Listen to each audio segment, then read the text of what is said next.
तो ये कहानी एक ऐसे अनाथ हाई स्कूल स्टूडेंट की है जिसे एक दिन एक ऐसी मैजिकल आइटम मिलती है जिससे कि वो उस दुनिया का सबसे ज्यादा स्ट्रॉन्गेस्ट सेज बन जाता है। ये कहानी लुओ की है जो कि अपने हाई स्कूल में कॉलेज के अंदर बैठा था और मेरी ही तरह ये भी पढ़ाई में बिल्कुल ध्यान नहीं देता था। तो ये पीछे बैठ के इधर उधर की बातें सोच रहा था। तभी टीचर लुओ को नोटिस कर लेते हैं और उसको खड़ा करवा देते हैं और तब टीचर लुओ से एक क्वेश्चन पूछते हैं। अब वो खड़ा तो हो ही जाता है लेकिन वो कोई भी आंसर नहीं दे पाता, जिस वजह से वहाँ मौजूद सारे क्लास के स्टूडेंट्स उसके ऊपर हंसने लगते हैं। तभी क्लास का टॉपर जिसका नाम जैंग था वो खड़ा होता है और उस क्वेश्चन का आंसर देते हुए कहता है कि तुम्हें तो कुछ भी नहीं पता लुओ, मुझे लगता है कि तुम्हें तो यहाँ पर पढ़ाई करने के लिए आना ही नहीं चाहिए था। जैंग यहाँ पर लुओ को नीचा दिखाकर क्लास टीचर को इम्प्रेस करने की कोशिश कर रहा था और ज्यादा ओवर स्मार्ट बन के वो लुओ को घसीट के टीचर के पास ले जाता है और कहता है कि टीचर से माफी मांगो। लेकिन लुओ माफी मांगने से मना कर देता है और कहता है कि मैंने बस चैप्टर को नहीं समझा, जिस वजह से मैं क्वेश्चन का आंसर नहीं दे पाया। लेकिन जैंग लुओ के साथ जबरदस्ती कर रहा था। जब लुओ उसको पीछे हटाने जाता है तभी गलती से लुओ टीचर के रखे हुए टेबल पर उनकी कॉफी कप को गिरा देता है।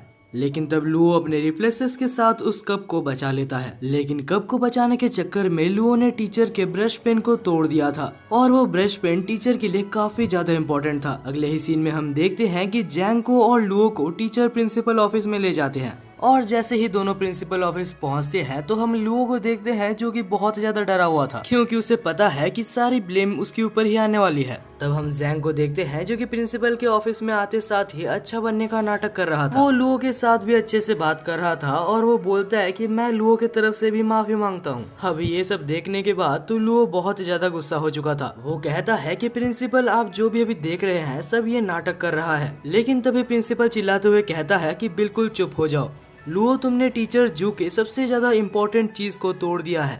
ये एक हजारों सालों इम्पोर्टेंट एंशिएंट ब्रश था जिसे कि ढूंढना लगभग इम्पॉसिबल है। लेकिन तभी टीचर जू बीच में बोलते हैं कि लुओ, तुम्हें इतना ज्यादा सोचने की जरूरत नहीं है, तुम बस मेरे लिए एक ऐसा सेम टू सेम ब्रश खोज के लाओ। लेकिन मैं तुम्हें पहले ही कह देता हूँ कि ये ब्रश तुम्हें इजीली नहीं मिलने वाली। इस ब्रश को खोजते खोजते तुम्हें बहुत चीजें पता चलेगी जिससे कि तुम्हें भी फायदा होगा और मुझे भी मेरा ब्रश वापस मिल जाएगा। अब लुओ इस चीज के लिए हाँ बोल देता है क्योंकि अगर वो ना बोलता तो उसे इस कॉलेज से निकाल दिया जाता। लेकिन लुओ जल्दी समझ जाता है कि ये कितना ज्यादा मुश्किल काम था क्योंकि पूरा शहर को एक एक जगह पर खोजने के बाद भी उसे वो ब्रश कहीं भी नहीं मिलता। वो तो ये तक सोच रहा था कि कहीं टीचर मुझे जानबूझ के सफर तो नहीं करवा रहे। लेकिन तभी घूमते घूमते लुओ को जैंग दिखता है जो कि एक जगह पर दौड़ के जा रहा था। जब लुओ उसका पीछा करता है तो उसे पता चलता है जैंग भी उसी ब्रश को खोज रहा है ताकि वो लुओ से पहले उस ब्रश को टीचर को दे सके। और तभी जैंग के अंकल बोलते हैं कि ये ब्रश मुझे मिल चुका है जो कि यहाँ पर नहीं एक और सिटी में है, हम लोग वहाँ पर चलेंगे लेकिन उससे पहले हम लोग कुछ खा लेते हैं। दूसरी तरफ हम लुओ को देखते हैं जो कि खुश हो रहा था क्योंकि ये उसके लिए बहुत बड़ा मौका था और लुओ जल्दी से जल्दी दूसरे सिटी में जाता है और उस शॉप को खोज लेता है। जब लुओ उस शॉप में पहुंचता है तो वहाँ पर मौजूद शॉपकीपर जो कि एक लड़की थी जिसका नाम रोंग था और उसे देखते साथ हमारे लुओ को उससे पहली नजर में ही प्यार हो गया था। अब वो शर्माते शर्माते पूछता है तो क्या तुम्हारे पास वो ब्रश है, और रोंग भी बोलती है कि हाँ हमारे पास वो ब्रश है। उसके बाद वो उसे ब्रश को दिखाती है लेकिन वो उसे ब्रश को छूने से मना करती है क्योंकि अभी वो उसे नहीं बेच सकते। वो कहती है कि मेरे ग्रैंडफादर जब यहाँ पर आ जाएंगे उसके बाद मैं उनसे पूछ के ये ब्रश तुम्हें बेच सकती हूँ। तभी वहाँ पर एक सूट पहना हुआ आदमी वहाँ पर एंटर करता है और कहता है कि वो ब्रश मेरी है। ये आदमी एक क्रिमिनल है और रोंग इसे जानती है। रोंग कहती है कि हमने तुम्हें कभी भी यहाँ पर नहीं बुलाया तो जल्दी से जल्दी यहाँ से भाग जाओ। ये आदमी जिसका नाम जेन है वो बहुत ज्यादा गुस्सा हो जाता है और उस ब्रश को लेके देखता है। उसके बाद बोलता है कि ये वो ब्रश नहीं है जिसको मैं खोज रहा हूँ और तब वो उस ब्रश को फेंक देता है। लेकिन सही टाइम पे लुओ उसको जाके पकड़ लेता है और उसके बाद जैंग कहता है कि अगर तुम मुझे वो ब्रश नहीं देती जो कि मैं मांग रहा हूँ तो मैं तुम सबको मार डालूंगा। तभी बीच में लुओ आ जाता है और अभी अभी जिससे उसे प्यार हुआ है उसके लिए वो उससे लड़ने लगता है। लेकिन तब जैंग इरिटेट होकर अपनी पावर को रिलीज करता है जिससे कि दोनों ही बहुत पीछे जाके गिरते हैं। तब रोंग कहती है कि लुओ पीछे रहना। उसके बाद ही रोंग अपनी पावर को रिलीज करती है। वो कुछ आइसिकल स्पीयर्स का इस्तेमाल करती है जिससे कि जैंग के ऊपर कुछ ज्यादा खास असर नहीं पड़ता। लेकिन जैंग तब हैरान हो जाता है जब रोंग अपने पास में से एक स्नो ब्रश को समन करती है और उससे उसके ऊपर हमला करती है। तब जैंग भी सीरियस हो जाता है और वो अपने क्लाउड ब्रश को समन करता है। और इसके बाद दोनों ही पागलों की तरह लड़ने लगते हैं। लुओ सोच रहा था कि कहीं वो इनके बीच में मारा ना जाए। तब जैंग रोंग को कहता है कि मैं तुम्हें पहले ही बता दूं, तुम्हारे पास जो ब्रश है वो ताकतवर है, लेकिन तुम मुझे हरा नहीं सकती। अब हमें यहाँ पर एक पास्ट का सीन दिखाया जाता है जहाँ हमें एक ओल्ड मैन को दिखाया जाता है जो बैठ के बहुत ज्यादा ड्रिंक कर रहा था। और ये कोई ऐसा वैसा पर्सन नहीं है, ये उस दुनिया का सबसे ज्यादा स्ट्रॉन्गेस्ट सेज है। लेकिन क्योंकि अभी ये बूढ़ा हो चुका है तो वो और काम नहीं करना चाहता। उसे पता है कि वो बहुत ही जल्दी मारा जाएगा, जिस वजह से वो अपनी जिंदगी को एंजॉय कर रहा था। लेकिन उसने मरने से पहले अपनी स्पिरिट और अपनी सारी पावर्स को एक ब्रश के अंदर कैद कर दिया था। अब हमें फिर से प्रेजेंट में दिखाया जाता है जहाँ जैंग और रोंग लड़ रहे थे। और अब लड़ते लड़ते रोंग को एक झटका लगता है जिससे कि उसके पास से वही ब्रश निकल जाती है और वो ब्रश सीधा जाके लुओ के अंदर इंसर्ट हो जाती है। तब हम देखते हैं कि लू के अंदर कुछ चेंजेस आ रहे थे। कुछ ही देर में लू बिल्कुल बदल चुका था, उसकी प्रेजेंस बिल्कुल ही अलग हो चुकी थी। जैंग उसके ऊपर फिर से हमला करने की कोशिश करता है लेकिन वो लू की स्पीड को मैच नहीं कर पाता। तब जैंग अपना सबसे ज्यादा स्ट्रॉन्गेस्ट मूव को इस्तेमाल करता है लेकिन लुओ के सामने सब कुछ बेकार था। जैंग को जल्दी समझ आ जाता है कि उससे बहुत बड़ी गलती हो गई है और वो वहां से भाग जाता है। उसके जाने के बाद रोंग पूछती है, लुओ क्या तुम ठीक हो? लेकिन लुओ बिल्कुल भी ठीक नहीं होता और वो वहीं पर बेहोश हो जाता है। अगले सीन में हमें लुओ को एक अजीब सी जगह पर दिखाया जाता है जहाँ लुओ एक बोट पे होता है। लेकिन लुओ की ये खुशी भी ज्यादा देर तक नहीं टिकती क्योंकि वो बोट भी नीचे डूब जाता है। हालांकि वो सपना देख रहा था, लेकिन जैसे ही वो सपने से उठता है तो वो अपने सामने रोंग को पाता है। तब रोंग के ग्रैंडफादर, जिसका नाम मिस्टर वे था, वो आते हैं और रोंग को इंट्रोड्यूस करते हैं। तब मिस्टर वे बोलते हैं कि तुम बेहोश हो गए क्योंकि तुम वो ब्रश की पावर्स को संभाल नहीं सकते। तब लुओ को याद आता है कि आखिर उसके साथ क्या क्या हुआ था। तभी लुओ को ये भी याद आता है कि अभी तक उसने अपने टीचर का ब्रश नहीं लिया। तब लुओ पूछता है कि मिस्टर वे क्या आपके पास वो पाइनएप्पल वाली ब्रश है? लेकिन वो तब चौंक जाता है जब मिस्टर वे कहते हैं कि मैंने उसको जैंग नाम के एक बच्चे को बेच दिया। वैसे अभी लुओ कुछ कर भी नहीं सकता, जिस वजह से वो दुखी होके वहाँ से जाने लगता है। लेकिन तब मिस्टर वे कहते हैं कि तुम चिंता मत करो, हमारे शॉप में तुम्हारे साथ तो बहुत कुछ हुआ है तो तुम इस ब्रश को रख सकते हो। और इसके बाद मिस्टर वे कहते हैं कि तुम जो ब्रश यहाँ पर लेने आए थे ये उससे भी काफी ज्यादा वैल्यूएबल है। अब हमें दूसरा सीन दिखाया जाता है जहाँ हमें एक लड़की दिखाई जाती है जो कि लाल कलर की ड्रेस पहनी थी और वो चुपके से एक रेस्ट्रिक्टेड जगह पर घुस के वहाँ पर जाना चाहती थी। लेकिन तभी वहाँ पर गार्ड उसको पकड़ लेता है। लेकिन तब वो लड़की बहाना देते हुए कहती है कि मैं बस वॉशरूम खोज रही थी और यहाँ पर आ गई। तब गार्ड उसे बाहर जाने का मैप देता है और वहाँ से जाने के लिए बोलता है। दूसरी तरफ हम लू को देखते हैं जो अभी भी दुखी दुखी चल रहा था क्योंकि उसे अभी तक वो पेन नहीं मिली थी जो कि उसे उसके टीचर ने लाने के लिए बोला था। मगर हाँ, उसके टीचर ने ये भी कहा था कि तुम भी कुछ अच्छा सीखोगे और मुझे भी मेरा ब्रश मिल जाएगा। तो मैंने कुछ नई चीजें तो जरूर सीखी है और ये पेन भी काफी अच्छा है। उम्मीद करता हूँ कि वो मुझे कॉलेज से ना निकाले।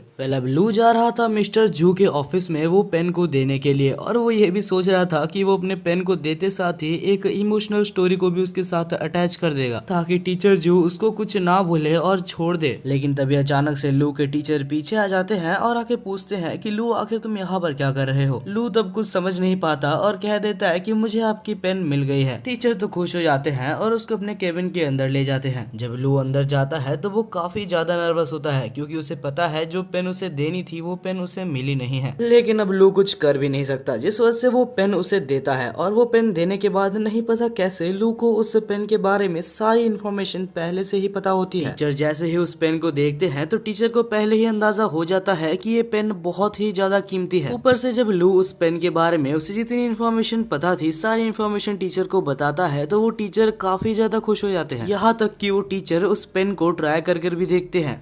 अब लू कम से कम इस कॉलेज से बाहर तो नहीं निकाला जाएगा। इसके बाद के सीन में हम लू को देखते हैं जो कि एक कैफे में बैठ के रिसर्च कर रहा था कि आखिरकार उसे अचानक से इतनी सारी इन्फॉर्मेशन कहाँ से आई और वो ब्रश पेन क्या थी। लेकिन तभी हम देखते हैं कि कुछ गुंडे कैफे के अंदर आ जाते हैं जो कि कैफे के ओनर के मालिक को धमकाने लगते हैं। हालांकि जब लड़ाई होती है तो कैफे का ओनर काफी ज्यादा अच्छा मार्शल आर्टिस्ट था, जिस वजह से वो आराम से कुछ बंदों को धो देता है और तब लू भी उसके मदद करने के लिए आ जाता है। लू को देख के कैफे का ओनर काफी खुश होता है और बोलता है कि तुम तो अभी अभी मेरे दोस्त बने थे दरअसल लू और कैफे का ओनर अभी कुछ ही टाइम पहले दोस्त बने थे। वह अब लड़ाई आगे बढ़ती है, लेकिन कुछ ही देर बाद हम देखते हैं कि लू को बहुत जन घेर लेते हैं और अब लू एक बहुत ही ज्यादा मुसीबत में फंस चुका है, क्योंकि उसके ऊपर 2 से 3 जन मारने वाले थे। लेकिन जैसे ही लू के बॉडी पे हमला होता उससे पहले ही लू के बॉडी से कुछ एनॉर्मस पावर एक्टिवेट हो जाती है। नहीं पता कैसे, लेकिन लू हवा में आ जाता है और उसे खुद भी नहीं पता कि आखिर ये उसकी पावर्स काम कैसे करती है। ये पावर देख के वहाँ पर मौजूद सारे बंदे कैफे के ओनर के ऊपर हमला करने जाते हैं, लेकिन तभी हम देखते हैं कि लू अचानक से वहाँ टेलीपोर्ट होके सबको मार देता है। अब यहाँ पर सारे बंदे मार खाने के बाद जा चुके थे और कैफे का ओनर जिसका नाम केन था वो कहता है कि मुझे पता नहीं था कि आखिर तुम अपने सुपर ह्यूमन पावर्स को मुझसे छुपा रहे हो। वेल केन उससे कुछ बातें करना चाहता था, लेकिन लू बोलता है कि मैं काफी ज्यादा टायर्ड हूँ तो मैं तुमसे बाद में बात करूंगा। वेल दूसरी तरफ लू काफी ज्यादा एक्साइटेड था, क्योंकि उसे बहुत सारी चीजों के बारे में पता चल रही थी और वो एक काफी ज्यादा पावरफुल पर्सन बन चुका था। वो तो विश्वास नहीं कर पा रहा था कि ये सब उसके साथ रियल लाइफ में हो रही है। वो सोचता है कि वो खुद को इंक ब्रश पेंटर बुलाएगा या फिर इंक ब्रश मैन, लेकिन ये सब बहुत ही ज्यादा वियर्ड नेम थे जिस वजह से वो कुछ और सोचने का प्लान करता है। लेकिन वो काफी ज्यादा टायर्ड था तो वो नेम सोचते सोचते सो ही जाता है। जब लू सो रहा था तो नींद में उसे एक अजीब सा बूढ़ा आदमी दिखता है, जिसे देख के वो काफी ज्यादा डर जाता है और अब वो सो भी नहीं पा रहा था, जिस वजह से वो आधी रात को ही घर से बाहर निकल जाता है। वो सोचता है कि मुझे कुछ भी करके उस शॉप में वापस जाना होगा इन सब के आंसर्स को पाने के लिए। मगर जैसे ही वो रात को बाहर चल रहा था तो उसे अपने पीछे कुछ बहुत ज्यादा डेंजरस महसूस होता है। वो जैसे ही पीछे देखता है तो उसके पीछे एक बहुत ही खतरनाक मॉन्स्टर था। उसे देखने के बाद लू अपनी पूरी कोशिश करता है कि वो वहाँ से भाग जाए, लेकिन कुछ भी करके वो मॉन्स्टर उसको पकड़ लेता है। लू अपने आप को ये कह रहा था कि चिंता मत करो, तुम्हारे पास सुपर ह्यूमन पावर्स है, लेकिन असल में ये सुपर ह्यूमन पावर्स तब काम ही नहीं करते। तब लू सोचता है तो शायद यही मेरा अंत है। लू की जिंदगी यहाँ पर एक मॉन्स्टर लेने वाला था। लू ये बिल्कुल एक्सेप्ट कर चुका था और अपने रिग्रेट्स को वापस दोहरा रहा था कि वो मरने वाला है, लेकिन अभी तक उसकी एक भी गर्लफ्रेंड नहीं बनी, ना ही वो सुपरमैन बन पाया जो वो बचपन से बनना चाहता था। तभी वो मॉन्स्टर भी लू को मारने ही वाला था, लेकिन अचानक से वो मॉन्स्टर बिल्कुल जम जाता है, क्योंकि वहीं पर सही टाइम पे रोंग आ चुकी थी जो कि लू को बचा लेती है। तब रोंग लू को पूछती है कि आखिर हमने जो तुम्हें ब्रश दिया था वो क्या तुम्हारे पास है, लेकिन तब लू कहता है कि मैंने वो अपने टीचर को दे दिया। और ये सुन के रोंग काफी ज्यादा गुस्सा हो जाती है और उस गुस्से को मॉन्स्टर के ऊपर निकाल देती है। और रोंग इतनी ज्यादा ताकतवर है ये देख के लू उसके ऊपर फिर से फिदा हो जाता है। वेल अब ये सब हो जाने के बाद लू और रोंग फिर से उसी शॉप के अंदर जाते हैं और रोंग लू को इस बार अपने ग्रैंडफादर के पास ले जाकर बैठा देती है। तब हम देखते हैं कि रोंग के ग्रैंडफादर कहते हैं कि तुम्हारे ऊपर रात को जिस मॉन्स्टर ने हमला किया था उसे आखिर एक ब्रश पपेट कहा जाता है। वो कुछ ऐसे खतरनाक मॉन्स्टर्स होते हैं जो कि ब्रश पेन के द्वारा बनाए जाते हैं, और जो ब्रश पेन मैंने तुम्हें दिया था, अगर तुम्हारे पास वो ब्रश पेन होता तो तुम मॉन्स्टर से बच सकते थे, लेकिन तुमने उस ब्रश पेन को किसी और को दे दिया। मैं ठीक कह रहा हूँ ना? तब लू कहता है अरे हाँ आप बिल्कुल ही ठीक कह रहे हैं, वो ब्रश मैंने मेरे टीचर को दे दिया था। तब लू कहता है कि आप मेरे को बिल्कुल पहले से पूरी स्टोरी को बताइए, मुझे पता है आप मुझसे कुछ छुपा रहे हैं। तब ग्रैंडफादर कहते हैं कि अगर तुम्हें सुनना ही है तो मैं तुम्हें सब कुछ पहले से बताता हूँ। बहुत समय पहले की बात है जब इस दुनिया में कुछ भी सही नहीं चल रहा था, बिल्कुल वर्ल्ड वार की तरह ही यहाँ पर बहुत सारी केओस मची थी। उस समय की बात है, बहुत सारे टैलेंटेड स्पिरिट्स और मेजेस मारे जा रहे थे। तब एक बहुत ही ज्यादा स्ट्रॉन्ग मेज ने सारे स्पिरिट्स को ब्रश में कैद करना शुरू कर दिया था, और उनमें से ही एक ब्रश अभी तुम्हारे अंदर इंसर्ट हो चुका है। और लू अगर तुम्हें पता नहीं तो तुम्हारे अंदर जो स्पिरिट है वो सारे स्पिरिट्स की किंग है। लू खुश हो जाता है और कहता है तो इसका मतलब मैं सारे स्पिरिट ब्रशेस का किंग हुआ। तब ग्रैंडफादर कहते हैं कि ऐसा तो हो सकता है, लेकिन ये पूरी तरीके से सच नहीं है, क्योंकि तुम्हारे अंदर जो स्पिरिट ब्रश की पावर है वो बस उस स्पिरिट की एक छोटी सी पार्ट है। तभी हम देखते हैं कि ग्रैंडफादर को कुछ अजीब सा महसूस होता है और लू के पीछे वो एक एनिमी को डिटेक्ट करके उसके ऊपर हमला कर देते हैं। उस बंदे का नाम ली था जो कि लुओ का जान लेने के लिए आया था, क्योंकि लुओ के पास वो सबसे ज्यादा स्ट्रॉन्गेस्ट स्पिरिट ब्रश है जो कि उसको चाहिए। और ये कोई ऐसा वैसा एनिमी नहीं है, ये एक बहुत ही ज्यादा खतरनाक एनिमी है, क्योंकि ये एक बहुत ही बड़े फैमिली का हेड है। अब वो लुओ के ऊपर हमला करता उससे पहले ही रोंग उसके ऊपर हमला कर देती है, लेकिन ली उस अटैक को काफी आसानी से रोक लेता है और उल्टा रोंग के ऊपर एक बहुत ही खतरनाक हमला करता है। तब रोंग को बचाने के लिए सामने लू आ जाता है, लेकिन ग्रैंडपा सही टाइम पे उसको संभाल लेते हैं। और तब हम देखते हैं कि ली बहुत ज्यादा गुस्सा होके बहुत सारे अटैक्स एक बार में करने लगता है। लेकिन ग्रैंडफादर भी कोई कमजोर खिलाड़ी नहीं था। दूसरी तरफ हम लू को देखते हैं जो रोंग को पूछता है कि आखिर ये सब क्या चल रहा है। तब रोंग कहती है कि तुम्हारे अंदर जो ब्रश है वो टॉप 7 ब्रशेस में से काउंट होता है और ये बंदा उन 7 ब्रशेस को कलेक्ट करने का काम करता है जिनमें से एक ब्रश तुम्हारे अंदर है, तो वो तुमको मार के तुम्हारे अंदर से उस ब्रश को लेने के लिए आया है। दूसरी तरफ हम देखते हैं कि अभी तक ग्रैंडपा उससे लड़ रहे थे, लेकिन अभी उनकी तबीयत काफी ज्यादा अच्छी नहीं थी क्योंकि ग्रैंडफादर बूढ़े हो चुके हैं, तो वो उनसे काफी ज्यादा देर तक नहीं लड़ सकते, जिस वजह से रोंग लड़ने का फैसला करती है। तब वो लू को कहती है कि तुम यहाँ से जितना दूर हो सके उतना दूर भाग जाओ, क्योंकि अगर मैं नहीं लड़ पाई तो वो तुम्हें भी मार देगा। दूसरी तरफ हम ली को देखते हैं जो कि ग्रैंडफादर को मारने ही वाला होता है, लेकिन तभी लू अपनी पावर को एक्टिवेट करके एक प्रोटेक्शन बैरियर से उनको बचा लेता है। ग्रैंडफादर कहते हैं कि लू तुम भाग जाओ क्योंकि तुम इसके सामने नहीं जीत सकते। तब लू कहता है कि मैं इस फाइट में उतर चुका हूँ और अब मैं भाग नहीं सकता, लेकिन लू का स्टेमिना ज्यादा देर तक नहीं टिकता, जिस वजह से ली उसको पकड़ के उसको मारने वाला था। लेकिन तभी हम देखते हैं कि बीच में ग्रैंडफादर आ जाते हैं जो कि उस अटैक को अपने ऊपर लेके अपने आप को मार देते हैं, लेकिन मरने से पहले वो उसको बहुत अच्छा खासा डैमेज कर देते हैं, जिस वजह से ली को उस टाइम के लिए वहां से जाना पड़ता है। वेल इसके बाद हमें ग्रैंडफादर को दिखाया जाता है जो कि मरे नहीं थे। उसके जाने के बाद वो मुश्किल से बैठते हैं और लू को कहते हैं कि तुम्हें जल्द से जल्द उस ब्रश को अपने अंदर से निकालना होगा और इसका कोई ना कोई तरीका मैं जरूर ढूंढ निकालूंगा। लेकिन तब लू कहता है कि आप चिंता मत कीजिए, मैं इस ब्रश को कंट्रोल करना जरूर सीखूंगा। मैं अपने वजह से आप दोनों की लाइफ को खतरे में नहीं डालना चाहता। मैं कसम खाता हूँ कि मैं इस ब्रश पेन को चलाना सीखूंगा और आप दोनों को ही प्रोटेक्ट करूंगा। तब ग्रैंडफादर कहते हैं कि अगर तुम यही चाहते हो लू तो यही सही। इस ब्रश पेन को चलाना मुश्किल जरूर है, लेकिन मैं तुम्हें ट्रेन जरूर करूंगा, लेकिन उससे पहले मैं थोड़ा रेस्ट कर लूं ताकि मेरा ये जख्म ठीक हो सके। तब रोंग कहती है कि आप चिंता मत कीजिए, जब तक आप रिकवर नहीं होते तब तक रोंग को ट्रेनिंग देने की जिम्मेदारी मेरी हुई। वेल इतना कुछ होने के बाद भी हमारा नल्ला मेन कैरेक्टर अभी खुश हो रहा था क्योंकि रोंग उसको ट्रेनिंग देने वाली है। अब दूसरी सीन में हमें रोंग को और लू को दिखाया जाता है जो कि स्कूल में थे और सब लू को बहुत ज्यादा टेंशन दे रहे थे, और भला क्यों ना दे क्योंकि उसके साइड में ही रोंग भी उसके साथ ही चल रही थी। अब इसके बाद ही रोंग लू को एक लाइब्रेरी में ले जाती है और कहती है कि तुम्हें यहाँ पर सारे इम्पोर्टेंट पोएम्स को रिसाइट करना होगा, क्योंकि सारे पोएम्स को जानने के बाद ही तुम ब्रश की फुल पोटेंशियल को समझ पाओगे। लू भी बहुत ज्यादा परेशान हो जाता है क्योंकि उसे लग रहा था कि उसे पढ़ाई नहीं करनी होगी, लेकिन यहाँ भी उसे पोएम्स याद करने होंगे। वह रोंग काफी ज्यादा टेंशन में थी, जिस वजह से लू उसको एक जोक सुना के उसको हंसाने की कोशिश करता है, लेकिन अफसोस रोंग हंसती नहीं है।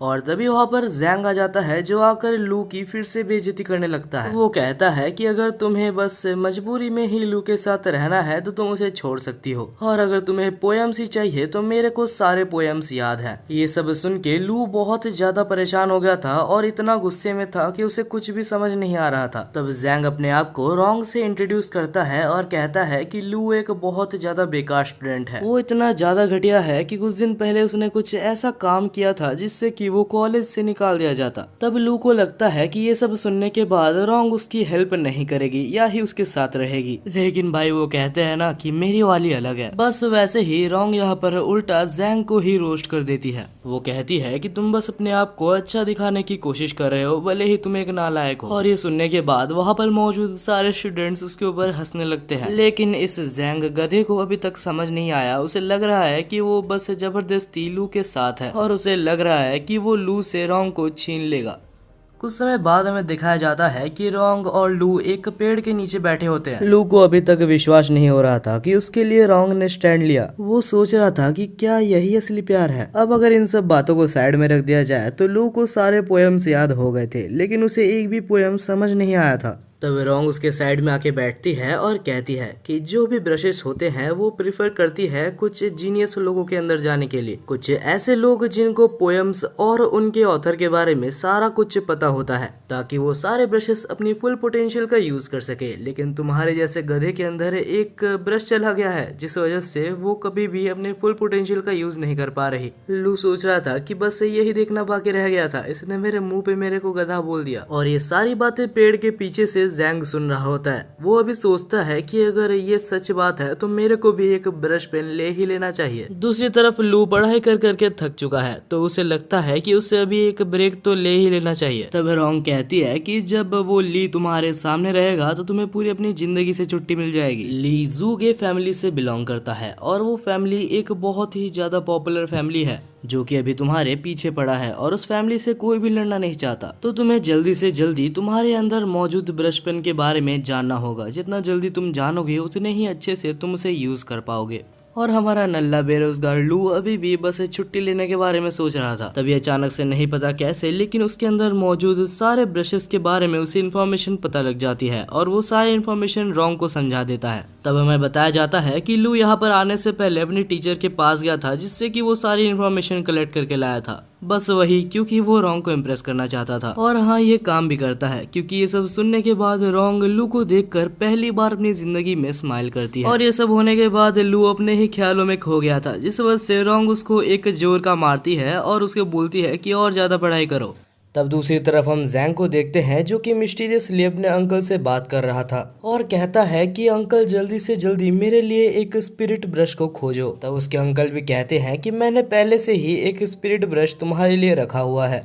उसी रात दूसरे जगह पर हमें दिखाया जाता है रोंग और लू को जो कि एक साथ कहीं पर जा रहे थे। क्योंकि लू के साइड में रोंग भी थी तो लू को काफी ज्यादा अटेंशन मिल रहा था। लू कहता है कि रोंग अगर तुम चाहो तो तुम अपने घर जा सकती हो, लेकिन तब रोंग कहती है कि नहीं, मैं तुम्हारे साथ ही रहूंगी। और ये सुन के वहाँ पर मौजूद सारे लोग बहुत ज्यादा हैरान हो जाते हैं। तब लू कहता है तो ठीक है, लेकिन यहाँ पर नहीं, तुम मेरे साथ कहीं और चलो। और इसके बाद ही हम लू को देखते हैं जो कि रोंग को लेके वही इंटरनेट कैफे में ले जाता है। हाँ, वही इंटरनेट कैफे जहाँ पर लू कुछ दिन पहले आया हुआ था। लू के नए दोस्त को पहले लू समझाता है कि हाँ, रोंग मेरे एक पार्टनर है, ना ही मेरी गर्लफ्रेंड। तब कैफे का ओनर लू और रोंग को एक जगह दे देते हैं बैठने के लिए। और रोंग उस इंटरनेट कैफे यानी कि वो कंप्यूटर इंटरनेट को देख के काफी ज्यादा हैरान थी। वो कहती है कि मैं बचपन से ही एक स्पिरिट ब्रश को कंट्रोल करना सीखती हूँ और इसका एक मतलब ये भी है कि बचपन से ही मैं कभी भी बाहर की दुनिया को ज्यादा एक्सप्लोर नहीं कर पाई, तो ये सारी चीज मेरे लिए बिल्कुल ही नहीं है।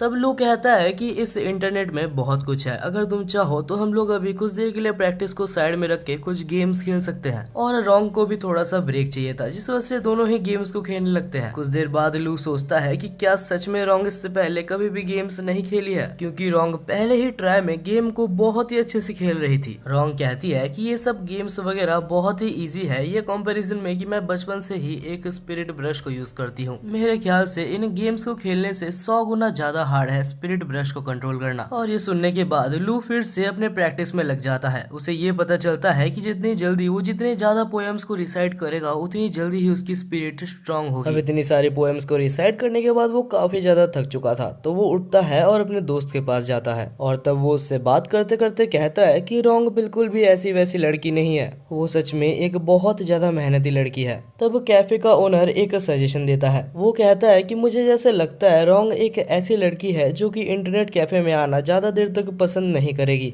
तो लू, तुम्हें जल्दी से जल्दी कुछ ऐसे जगह देख के रखना चाहिए जहां तुम रोंग को ले जा सको, वरना मुझे नहीं लगता कि तुम्हारा रिलेशनशिप ज्यादा दिनों तक चलेगा। लू कहता है कि हाँ, तुमने सही कहा और इस बारे में मैं सोचूंगा। इसके बाद लू रोंग के पास जाता है और उसे सोते हुए कुछ देर तक देखता है। और अब लू को कुछ काम से बाहर जाना था, लेकिन वो रोंग के ऊपर बोझ नहीं बनना चाहता। तब लू अपने टीचर को कॉल करता है और कहता है कि क्या आप मेरे को वो ब्रश कुछ देर के लिए उधार दे सकते हैं जो कि मैंने आपको दिया था। लेकिन तब टीचर कहते हैं, अच्छा वो ब्रश तो मैंने जैंग को दे दिया क्योंकि उसके अंकल मुझे वो ब्रश मांग रहे थे। ये सुनने के बाद ही वो बहुत ही ज्यादा टेंशन में आ जाता है और उस ब्रश को लेने के लिए बाहर भागता है। वो अंधेरी रात में भागे ही जा रहा था, तभी अचानक से वो नीचे गिर जाता है। जब वो देखता है कि आखिर उसके सामने कौन आया, तो वो देखता है कि वो जैंग के अंकल थे जो कि नीचे गिरे हुए थे। उसे देख के लू को कुछ भी समझ नहीं आता, तो वो इमरजेंसी नंबर में कॉल लगाने लगता है। लेकिन तभी उसे अचानक से उसके पीछे से कुछ आवाज आने लगती है, तो वो चुपके से उधर अंदर देखने की कोशिश करता है। और जैसे ही वो अंदर देखता है तो वो देखता है कि वहाँ पर अंदर जैंग बैठा हुआ था, जहाँ पर एक लेडी भी थी जो कि सच में काफी ज्यादा पावरफुल लग रही थी।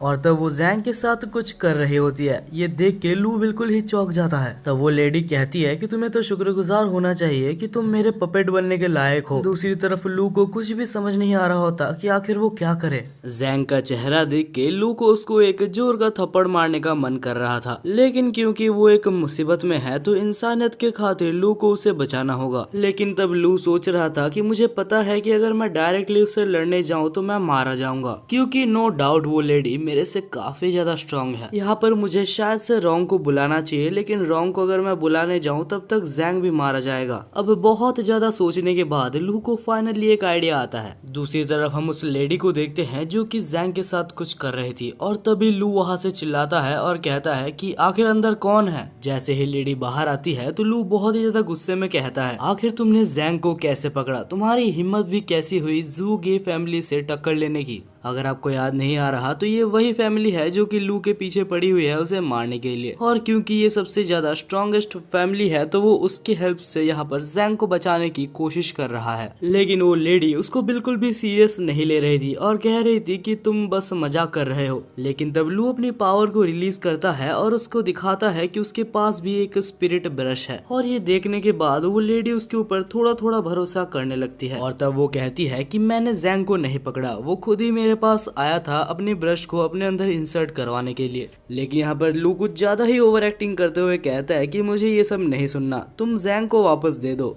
वरना मुझे मिस्टर ली को बुलाने में टाइम नहीं लगेगा और मैं तुम्हें जान से मार दूंगा। लेकिन ज्यादा टाइम नहीं लगता उस लेडी को पता लगाने में कि लू बस एक एक्टिंग कर रहा है, और तब वो अपनी पावर को रिलीज करती है और कहती है कि तुम जैसे छोटे चूहों को मैं हर रोज खाती हूँ। वो लेडी ने उसके ऊपर हमला कर दिया था जहाँ लू भागने की कोशिश करता है लेकिन भाग नहीं पाता। तब उस लेडी ने अपनी आर्ट की मदद से उसको पकड़ लिया था और कहती है कि तुम इससे बच नहीं सकते। लू को उस अटैक से काफी ज्यादा दर्द हो रहा था। उस अटैक ने ना ही सिर्फ लू के बॉडी में, यहाँ तक कि लू के गले में भी उसने जहर भर दिया था। धीरे धीरे अभी उस लेडी को भी लू के साथ खेलने में मजा नहीं आ रहा था, तो वो डिसाइड करती है कि वो लू को मार देगी। और अब फाइनली जब वो उसकी जान लेने ही वाली थी तब लू को कुछ समझ नहीं आता कि आखिर उसे क्या करना चाहिए। तब उसे याद आता है वही पोयम जो कि उसने पढ़ी थी, और तब वो उस पोयम को रिसाइट करने लगता है और अचानक से लू के अंदर एक बहुत ही ज्यादा पावर ब्लास्ट होता है। लू को खुद भी नहीं पता था कि आखिर एक पोयम से उसके अंदर इतनी ज्यादा पावर कैसे आ गई। लेकिन जो भी है, इस पावर को देख के वो लेडी बिल्कुल ही चौंक गई थी। उस लड़की को भी थोड़ा सा भी क्लू नहीं था कि आखिर लू अभी कितना ज्यादा स्ट्रांग बन चुका है। लू यहाँ पर बिल्कुल ओवर पावर्ड हो रहा था। तब यहाँ पर सनराइज भी आ जाता है, और सनराइज के साथ ही लू को एक और पोयम याद आता है। उस पोयम को रिसाइट करते साथ ही लू एक बहुत ही ज्यादा खतरनाक हमला करता है, जिससे कि कुछ पर्पल फॉक्स जाके उस लेडी को मार देते हैं। हालांकि अभी तक लू को काफी सारे पोयम्स याद थे, तो वो सारे पोयम्स को याद करता है और एक बहुत ही बड़ा पर्पल वेव बनाता है, और इस बार उसके आखिरी अटैक से वो मारी जाती है। भाई, हमारी ओपी मेन कैरेक्टर की पढ़ाई यहाँ पर सच में काम आई, तो शायद मुझे भी पढ़ लेना चाहिए। वेल, देखा जाए तो दूसरी तरफ जैंग अभी भी जिंदा था।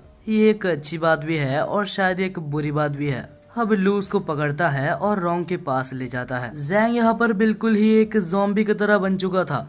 जब लू रोंग के पास जैंग को ले जाता है तब रोंग कहती है कि इसके ऊपर ब्रश का कंट्रोल हो चुका था, लेकिन लकीली ये बच चुका है क्योंकि इसका कंट्रोल अभी तक ब्रेन के ऊपर नहीं आया था। रोंग उसको पूरी तरीके से क्योर नहीं कर पाती, लेकिन उसके प्रोसेस को थोड़ा स्लो कर देती है। और तभी वहाँ पर जैंग के फादर भी आ जाते हैं, जो कि जैंग को बचाने के लिए लू का शुक्रिया अदा करते हैं और उसे कुछ पैसे भी देते हैं। अब हमें कुछ देर बाद दिखाया जाता है जहाँ पर रोंग और लू एक जगह पर बैठे थे, और रोंग कहती है कि तुमने बहुत ही बढ़िया काम किया लू, मुझे तुम्हारे ऊपर गर्व है कि हमने जो सीखा उसका तुमने बहुत ही अच्छी तरीके से यूटिलाइज किया, और ये कॉम्प्लीमेंट हमारे लू के लिए कोई छोटी बात नहीं थी। दूसरी तरफ हमें उस कैफे ओनर को दिखाया जाता है जिसका नाम येन था। वो देखता है कि जमीन में कुछ गिरा हुआ है, और जैसे ही वो उसको खोलता है तो कुछ अननोन पावर उसके अंदर चली जाती है। रोंग और लू दौड़ते दौड़ते वहां पर आते हैं, और तब लू कहता है कि अरे ये तो वही ब्रश है जो कि मुझे उस लेडी को हराने के बाद मिली थी। रोंग कहती है कि अगर तुम्हें कोई ब्रश मिला था तो तुम्हें पहले कहना चाहिए था, और अगर ये सच में एक ब्रश ही है तो हमें कोई चिंता करने वाली बात नहीं है, क्योंकि ये बस बेहोश ही हुआ है। जैसे ही ये नींद से उठता है तो वो कहता है कि लू, मुझे पहले से पता था कि तुम एक सुपरमैन हो, बस अभी मुझे कह ही दो कि आखिर तुम एक अच्छे सुपरमैन हो या फिर तुम एक बुरे सुपरमैन हो। लू कहता है अरे भाई रुक जा, मेरे को बताने का मौका तो दे। और इसके बाद ही लू कहता है कि हम लोग कोई बुरे आदमी नहीं है। तभी यन कहता है अगर ऐसा है तो मैं भी एक सुपरमैन बन चुका हूँ। और उसके बाद ही यन कहता है कि चिंता मत करो, अगर तुम्हारे ऊपर कोई हमला करेगा तो मैं तुम्हें बचा लूंगा।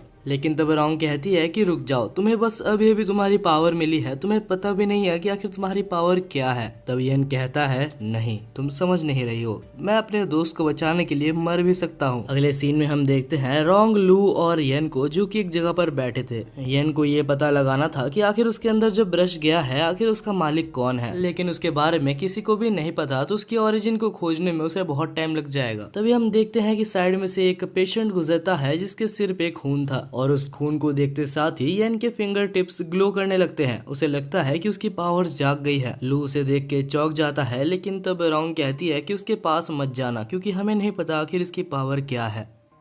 तब ये अचानक से नहीं पता क्या होता है, लेकिन तीनों ही एक ब्लैक स्पेस में आ जाते हैं और वहां पर कोई अननोन पावर तीनों के ऊपर ही हमला कर रही थी। रोंग कहती है कि ये पांचों कलर्स जो तुम्हें दिख रहे हैं ये बहुत ही खतरनाक है, तुम्हें इससे बच के रहना होगा या फिर ये तुम्हारे ऊपर कंट्रोल कर लेगा। हालांकि कुछ देर लड़ने के बाद लू को वो पावर कैप्चर कर लेता है और उसके वजह से रोंग का जैसे ही ध्यान भटकता है तो उसको भी वो पावर कैप्चर कर लेता है। लेकिन क्योंकि रोंग भी अभी मुसीबत में है तो लू आखिर उसकी मदद कैसे ना करता।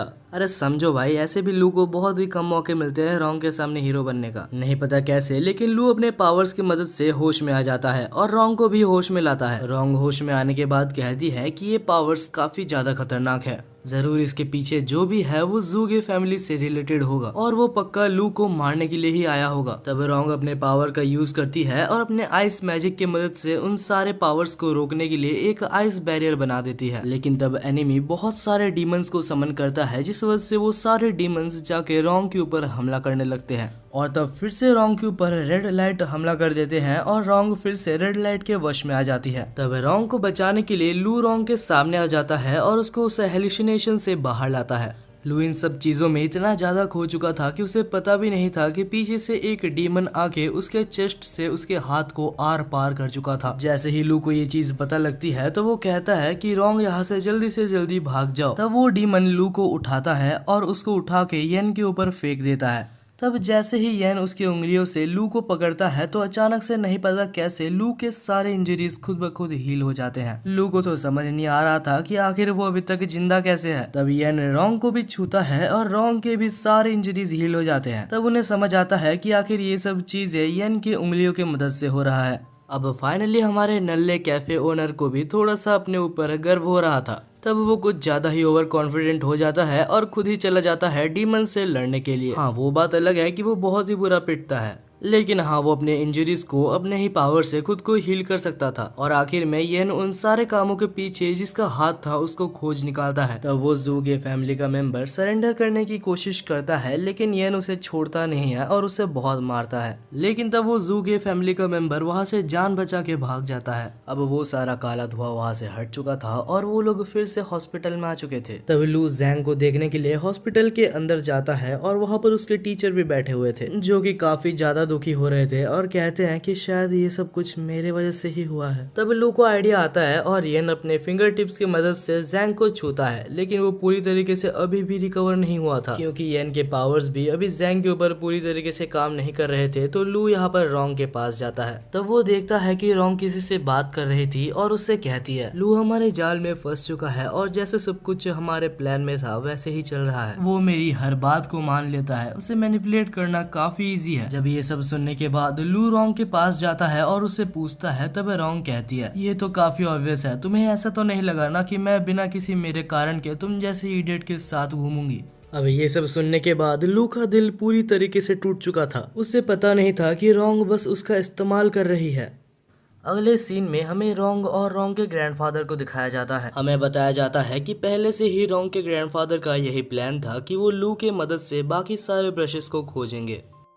अब ये सब सोच के जब लू बाहर चल रहा होता है तभी उसको वही रेड ड्रेस पहनने वाली लड़की दिखती है। ये वही लड़की है, अगर आप याद करोगे तो पहले ये बिल्कुल ही इलीगल तरीके से एक टेम्पल पे घुसना चाहती थी। वो यहाँ पर आके लू को मैनिपुलेट करने की कोशिश कर रही थी। वो कहती है कि तुम मेरे साथ चलो, उस रोंग ने तुमको धोखा दे दिया लेकिन मैं तुम्हें धोखा नहीं दूंगी। अगर तुम चाहो तो मेरे साथ मिलके रोंग और उसके ग्रैंडफादर से पहले 7 कोलोसल ब्रश को खोज सकते हो। लेकिन वो बोलते हैं ना कि एक बार धोखा खाने के बाद बार बार धोखा नहीं खाते। तब लू कहता है कि नहीं, कोई जरूरत नहीं है, मैं ऐसे ही ठीक हूँ। लेकिन तब वो रेड ड्रेस वाली लड़की लू को जबरदस्ती उसके साथ खींच के ले जाती है। यहाँ पर लू चाहता तो ना बोल सकता था, लेकिन लू की मस्ती तो देखो। और इसी मस्ती के चक्कर में वो फिर से मैनिपुलेट हो जाता है और हमें पता ही है कि ये लाल ड्रेस वाली लड़की कोई अच्छी लड़की नहीं है। तब वो रेड ड्रेस वाली लड़की लू को कोने में ले जाती है और फ्लर्ट करने के बहाने उसको बेहोश कर देती है। और उसके बाद वो लड़की लू को कार में भर के वहाँ से चली जाती है। दूसरी तरफ हम रोंग और येन को देखते हैं जो कि लू को खोज रहे थे, लेकिन लू का तो कोई अता पता ही नहीं था। दूसरी तरफ हमें फिर से लू को दिखाया जाता है जो कि कार के डिक्की में बंद था और उसे जैसे ही होश आता है तो वो देखता है कि उसके पावर्स को सील कर दिया गया है। तब वो लेडी उसको एक मंदिर में ले आती है और कहती है कि अगर मैं चाहूँ तो इस मंदिर में तुम्हें अभी इसी वक्त मार के तुम्हारे अंदर से उस ब्रश को ले सकती हूँ। और तब लू के अंदर से उस ब्रश को लेने के लिए वो लेडी वहाँ पर एक बहुत ही खतरनाक अटैक लू के ऊपर करती है, लेकिन तभी अचानक से उस अटैक को किसी ने रोक दिया था। तभी हमें एक अननोन पर्सन को दिखाया जाता है जो कि बिल्कुल ही टकला था। तब वो अननोन पर्सन उसके स्टूडेंट को बुलाता है जिसका नाम जू था और कहता है कि जल्दी से जल्दी उस लेडी को मार गिराओ। जहाँ पर जू और वो लेडी फाइट करने लगते हैं, लेकिन वो लेडी भी काफी ज्यादा कमजोर नहीं थी। हम देखते हैं कि वो दोनों के अंदर बहुत ही अच्छा फाइट चलता है, लेकिन आखिर में जू थोड़ा ज्यादा स्ट्रांग निकलता है और इस फाइट को जीत जाता है। लेकिन आखिर में कुछ भी करके वो लेडी वहाँ से भागने में कामयाब रही थी। इसके बाद ही हमें वो टकले आदमी का नाम बताया जाता है जो कि मास्टर बेड था। अब ये सब खत्म होने के बाद मास्टर बेड लू से पूछते हैं कि तुम्हारे अंदर ब्रश है क्या, मैं सही बोल रहा हूँ? तब लू कहता है कि नहीं, मेरे अंदर कोई भी ब्रश नहीं है। मास्टर बेड कहते हैं कि तुम्हारे अंदर ब्रश है और ये मैं सेंस कर सकता हूँ। तब लू एक फाइट के लिए प्रिपेयर हो रहा था, लेकिन तभी मास्टर बेड कहते हैं कि चिंता मत करो, हम तुम्हें हार्म पहुंचाने के लिए नहीं आए हैं, ना ही मैं तुमसे कोई फाइट करना चाहता हूँ। मुझे बस तुम्हारे अंदर मौजूद वो ग्रीन कोलोसल ब्रश के बारे में थोड़ा सा और जानना है। तब मास्टर बेड लू को एक पुरानी कहानी के बारे में बताते हैं। बहुत सालों पहले की बात है, मैं और रोंग के फादर बहुत ही अच्छे दोस्त हुआ करते थे, लेकिन कुछ कारणों की वजह से रोंग के फादर वहाँ से डिसअपीयर हो गए और आज तक उनका कोई भी अता पता नहीं है। तुम्हारी हेल्प से मैं बस इतना जानना चाहता हूँ कि रोंग के फादर अभी कहाँ हैं और कैसे हैं। तभी अचानक से मिस्टर बेडी को किसी की प्रेजेंस महसूस होती है और वो कोई और नहीं येन था। इसको देखने के बाद लू सबको शांत करवाता है और कहता है कि येन मेरा दोस्त है। लू जब मुसीबत में था तो उसने येन को कॉल किया था, जिस वजह से येन यहाँ पर आ गया था। लेकिन तभी मिस्टर बेडे और बाकी सभी को फिर से एक जन के आने की प्रेजेंस महसूस होती है और ये प्रेजेंस काफी ज्यादा स्ट्रॉन्ग थी। तब मास्टर बेडे अपने मैजिक की मदद से सबको डिसअपीयर कर देते हैं। तब हम देखते हैं कि वहाँ पर एक पर्सन आया था जिसका नाम किंग था और वो वहाँ पर एक पर्सन को लेके आया था जिसके अंदर से उसको ब्रश निकालना था। दरअसल ये जगह या फिर ये टेम्पल एक ऐसा टेम्पल है जहाँ किसी भी पर्सन के अंदर से ब्रश को निकाला जा सकता है। इसके बाद ही किंग उस ब्रश को उस बॉडी के अंदर से निकालने का प्रोसेस चालू करता है। धीरे धीरे उस पर्सन के अंदर से सारी स्पिरिट निकल के एक ब्रश का फॉर्म ले रही थी और जब उसका ब्रश निकालने का काम हो जाता है तो उसके बाद किंग एक चाकू लाता है जिससे कि वो उस पर्सन को मारने वाला था। लेकिन तभी हम देखते हैं कि लू, येन और बाकी सारे लोग मिस्टर बेडी को छोड़ के सारे लोग उधर से निकल आते हैं, क्योंकि उनसे ये चीज नहीं देखा जाता कि उनके सामने ही एक पर्सन की मौत हो रही है। क्योंकि सब लोग निकल ही चुके थे तो मिस्टर बेडी को भी वहाँ से निकलना ही होता है। तब किंग लू को देख के बहुत ज्यादा खुश हो जाता है, क्योंकि उसे पता लग चुका था कि लू के अंदर भी 7 कोलोसल ब्रशेस में से एक ब्रश मौजूद है और जो पर्सन से वो ब्रश को अभी एक्सट्रैक्ट किया वो पर्सन के अंदर भी एक 7 कोलोसल ब्रशेस में से एक ब्रश मौजूद था। तब जैसे ही किंग लू के ऊपर हमला करता है तो लू अपनी पावर को समन करने की कोशिश करता है, लेकिन नहीं कर पाता। वो तो अच्छा हुआ कि जू ने सही टाइम पे लू को बचा लिया था। ये देख के मास्टर बेडे कहते हैं कि लू तुम पीछे रहो, क्योंकि तुम्हें अभी तक पूरी तरीके से ब्रश को यूज करना शायद नहीं आया है। दूसरी तरफ जू अभी भी किंग से लड़ रहा होता है। जू बहुत ही अच्छा टक्कर किंग को दे रहा था। वेल उसे कोई मैजिक यूज करना तो नहीं आता, वो हैंड टू हैंड कॉम्बैट में ही किंग को बहुत ही अच्छा टक्कर दे रहा था। लेकिन कुछ देर बाद ही किंग काफी ज्यादा गुस्सा हो जाता है और अपने मैजिक की मदद से अपना सबसे ज्यादा स्ट्रॉन्गेस्ट हमले को प्रिपेयर करता है और उसके बाद कहता है कि इस पॉइंट पे तुम कुछ भी कर लो तुम बच नहीं सकते, तुम सब मारे जाओगे। दूसरी तरफ हम मास्टर बैडी को देखते हैं जिसे सब कुछ समझ आ गया था और वो वहाँ पर एक बैरियर बनाता है, लेकिन इस बैरियर को भी किंग बहुत ही आराम से तोड़ देता है और एक और बहुत ही ज्यादा खतरनाक हमला करता है, लेकिन जू सामने आके खुद को सेक्रीफाइस करके सबको बचा लेता है। अब इस पॉइंट पे किंग काफी ज्यादा ही पावरफुल हो गया था। वो आराम से मास्टर बैडी से लू और येन को छुड़ा के अपने पास ले लेता है, लेकिन तब किंग का ध्यान उस पर्सन की तरफ जाता है जिससे कि वो ब्रश को एक्सट्रैक्ट कर रहा था। अभी किंग को उसके ऊपर पूरा फोकस लगाना होगा, नहीं तो ब्रश एक्सट्रैक्ट वो नहीं कर पाएगा। तब वो लू और येन को साइड में रख के ब्रश को पूरी तरीके से एक्सट्रैक्ट करता है। दूसरी तरफ येन और लू काफी ज्यादा मुसीबत में थे, उन्हें नहीं पता था कि आखिर वो लोग वहां से कैसे निकलेंगे। तब हम देखते हैं कि किंग फिर से जब लू और येन को पकड़ने आता है तब येन अपने हाथों की मदद से उस पावर्स की मदद से किंग को छू देता है। जैसे ही येन किंग को छूता है तो किंग के पास जो ब्रश था वो फिर से उस पर्सन के अंदर चला जाता है। तब हम देखते हैं कि लू को पता चलता है कि येन के पास दो पावर्स है, एक पावर हील करने की और एक पावर पास्ट में जाने की। तब हम देखते हैं कि किंग उन दोनों को फिर से अपने कब्जे में करने के लिए एक और बहुत ही ज्यादा खतरनाक हमले को प्रिपेयर कर रहा था, लेकिन तब किंग का हमला मिस हो जाता है और वो हमला सीधा जाके ब्रश पेन पे लगता है और वो ब्रश पेन जाके सीधा फिर से लू के अंदर चला जाता है। 2 मिनट के लिए तो वहाँ पर सारे लोग ही चुप हो गए थे, क्योंकि इस वर्ल्ड में ये इम्पॉसिबल है कि किसी एक पर्सन के अंदर 2 स्पिरिट ब्रश चला जाए। हम लू को देखते हैं जिसके अंदर एक बहुत ही बड़ा एनर्जी ब्लास्ट होता है और यहाँ तक किंग के सामने लू ने अपनी नई पावर को दिखा दी थी। उस वक्त के लिए किंग वहाँ पर बिल्कुल ही डर चुका था, जिस वजह से वो वहाँ से भाग जाता है। इसके बाद हमें दिखाया जाता है कि येन तो बहुत ही ज्यादा खुश था कि उसने इतनी जल्दी अपनी नई पावर को आइडेंटिफाई भी कर लिया और उसे यूज करना भी सीख गया। लेकिन तब लू काफी ज्यादा थक गया था और वो नीचे बैठ जाता है और कहता है कि मैंने अपनी नई पावर को नहीं सीखा है। वो कहता है कि मैंने बस एक पोएम को रिसाइट किया था जिससे कि बस उसकी इमेजिनेशन बनी थी। इन रियलिटी उस ब्रश को मुझे चलाना बिल्कुल भी नहीं आता। इसके बाद ही मास्टर बैडे आते हैं और लू की बॉडी को चेक करते हैं और कहते हैं कि मुझे नहीं पता कैसे, लेकिन लू ने 2 ब्रशेस को फ्यूज करने में कामयाब रहा था। देखा जाए तो इससे पहले भी एक पर्सन ने जबरदस्ती ऐसे करने की कोशिश की थी, लेकिन कुछ देर बाद ही वो मारा गया था। इससे पहले इस दुनिया में कोई भी नहीं आया जिसके पास 2 ब्रशेस हो। इसके बाद ही वहाँ पर एक लेटर भी आता है जो कि रॉन्ग के तरफ से था। उस लेटर को पढ़ने के बाद लू कहता है कि मेरे को समझ नहीं आता कि आखिर रॉन्ग मेरे साथ अच्छा व्यवहार कर रही है या सिर्फ मेरा फायदा उठा रही है। वेलियन कहता है कि तुम्हें एक और बार रॉन्ग को मौका देके देखना चाहिए।